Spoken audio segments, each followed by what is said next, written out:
అస్సలాముఅలైకుం, నమస్తే. Welcome to colours of Kohinoor. ఈ వీడియోలో నేను మీతో షేర్ చేయబోతున్నాను శ్రీ వెంకటేశ్వర జూ పార్క్. ఇది తిరుపతిలో ఉంది. అలాగే ఈ జూ పార్క్లో ఏమేం జంతువులు ఉన్నాయి, అలాగే ఇక్కడ అరేంజ్మెంట్స్ ఎలా ఉన్నాయి, ఇవన్నీ కూడా ఈ వీడియోలో నేను మీకు చూపిస్తాను. ముందుగా మనం ఈ విధంగా మెయిన్ ఎంట్రన్స్ నుంచి ఎంట్రీ ఇవ్వాలండి. ఇక్కడ 4 వీలర్ కూడా ఎంట్రన్స్ ఉంటుంది. కాకపోతే 4 వీలర్కి మనం 750 రూపీస్ని కట్టాల్సి ఉంటుంది.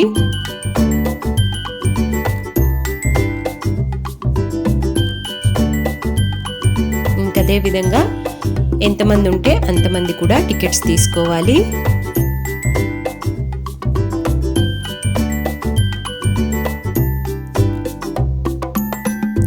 నడుచుకుంటూ వెళ్ళే వాళ్ళు ఈ విధంగా సైడ్ నుంచి వెళ్ళాలండి. 4 వీలర్ అయితే మెయిన్ ఎంట్రన్స్ నుంచే అలాగే వెళ్ళిపోవచ్చు. జూలో ఏ జంతువులు ఉన్నాయి అనేది నేను ఇక్కడ చూపిస్తానండి మీకు. ఈ వీడియో చాలా షార్ట్గా ఉండబోతుంది, చాలా క్విక్గా అయిపోతుంది.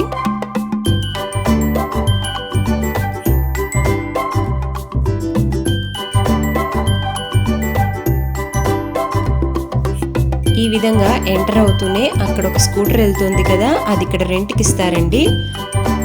ఈ లెఫ్ట్ సైడ్ చూస్తే మీరు ఇక్కడ సైకిల్స్ ఉన్నాయి, అలాగే ఎలక్ట్రిక్ స్కూటర్స్ కూడా ఉన్నాయి. ఇవన్నీ కూడా పర్ అవర్ ఇంత అని రెంట్కి ఇస్తారండి.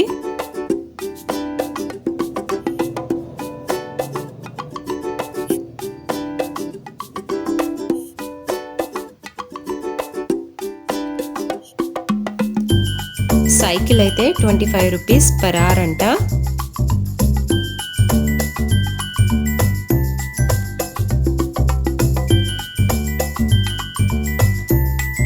ఇది జూలో ఫస్ట్ మనం వెళ్తూనే ఈ విధంగా ఉంటుంది.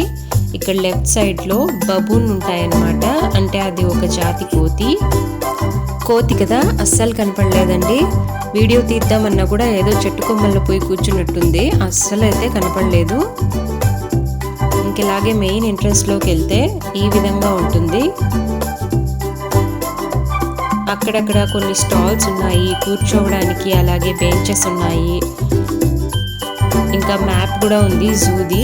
ఇంకొంచెం ముందుకు వెళ్తే అక్కడ లయన్ సఫారీ ఉంది. ఇక్కడ రైట్ సైడ్ అయితే చాలా జింకలు ఉన్నాయండి.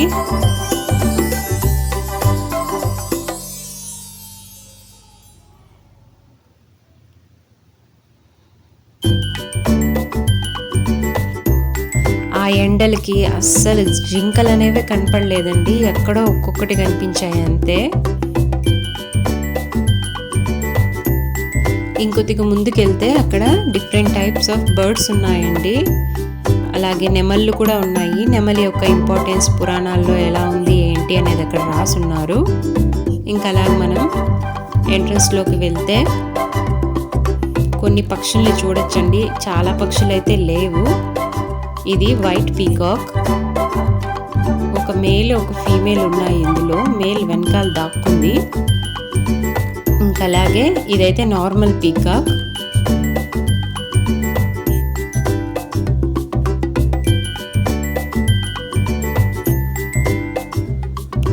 చాలా మట్టుకు అన్ని ఖాళీగానే ఉన్నాయండి. ఎండల వల్లనో ఏమో తెలియదు, కానీ మేము వెళ్ళినప్పుడైతే చాలా హాట్ సమ్మర్ కాబట్టి లేవు ఏ పక్షులు అని నేను అనుకున్నాను.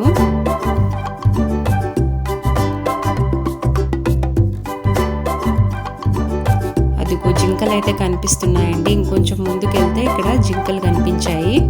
ఇంకా అలాగే 4 వీలర్లో అలాగే ముందుకు వెళ్తుంటే అక్కడక్కడ కొన్ని షాపింగ్స్, ఇంకా ఫుడ్ స్టాల్స్ అన్నీ ఉన్నాయి. ఇదైతే లయన్ సఫారీ అండి. ఇందులోకి వెళ్తే మనం అక్కడ టికెట్ తీసుకుంటే ఇక్కడ బస్ అనేది ఒకటి ఉంటుంది, అందులో కూర్చోబెట్టి మనకు లోపల తీసుకెళ్తారు. అక్కడ ఒక 4 లయన్స్ 5 లయన్స్ అలా ఉన్నాయండి మేము చూసిందైతే.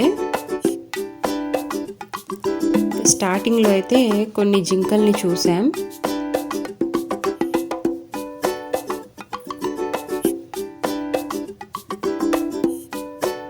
ఆ సఫారీలో నుంచి వీడియో తీయడం చాలా కష్టంగా ఉండేదండి.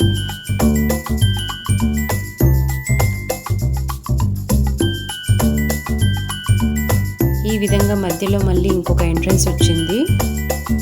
ఇంకా దాని లోపలికి వెళ్తే అక్కడ లయన్స్ ఉన్నాయండి.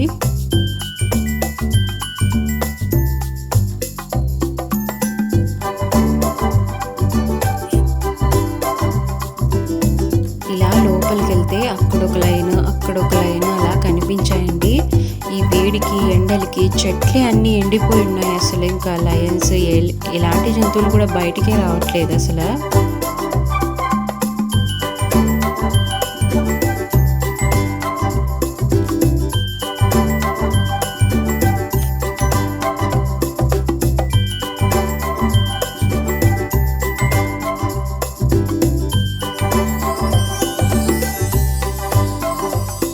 నేనైతే మ్యాక్సిమం ట్రై చేశానండి వాటిని క్యాప్చర్ చేయడానికి. ఆ కదులుతున్న బండిలోంచి తీయడం చాలా చాలా కష్టమైంది.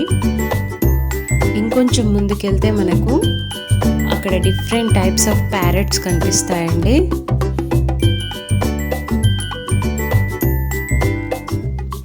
ఇవి కూడా ఎండకి వేడికి లోపల ఎక్కడెక్కడో దాక్కుని ఉన్నాయండి. ఇవి చల్లగా ఉండాలని మట్టితో కట్టిన వాటి స్థావరాల్లో వాటిని పెట్టారు.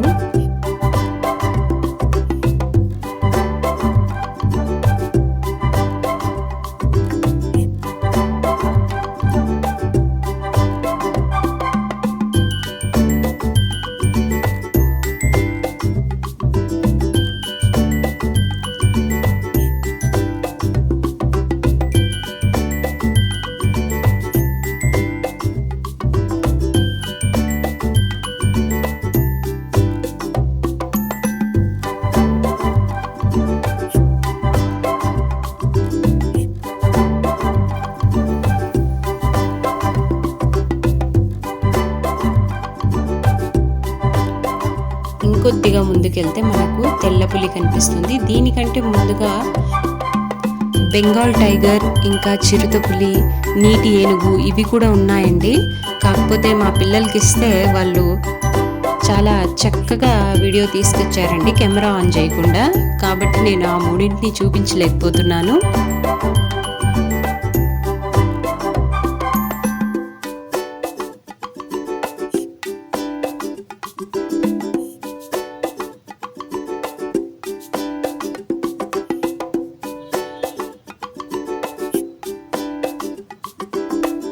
అలాగే ఇంకొంచెం ముందుకెళ్తే మనకు ఈ విధంగా ఎలిఫెంట్స్ కనిపిస్తాయి.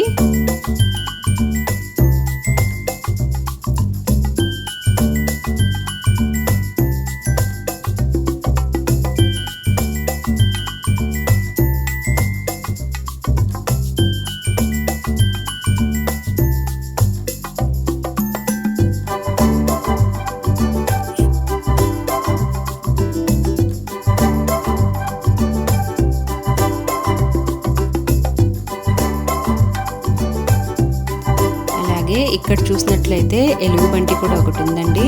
అది కూడా ఎండవేడికి తట్టుకోలేక లోపలికి వెళ్ళిపోతుంది.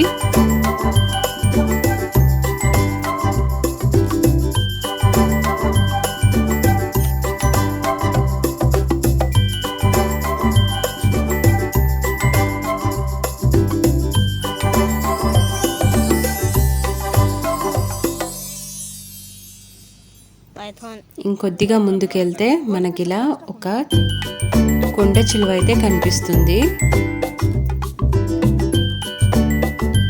ఇంకంతేనండి. ఇన్ని జంతువులను అయితే నేను చూశాను. నేను ఏదైనా మిస్ అయి ఉంటే నాకు చెప్పండి. అలాగే ఈ జూ మీకు ఎలా అనిపించింది కామెంట్ చేసి చెప్పండి. నా ఛానల్ని కొత్తగా చూస్తున్నట్లయితే సబ్స్క్రైబ్ చేసుకోండి. అలాగే మీ ఫ్రెండ్స్కి, ఫ్యామిలీ మెంబర్స్కి షేర్ చేయండి.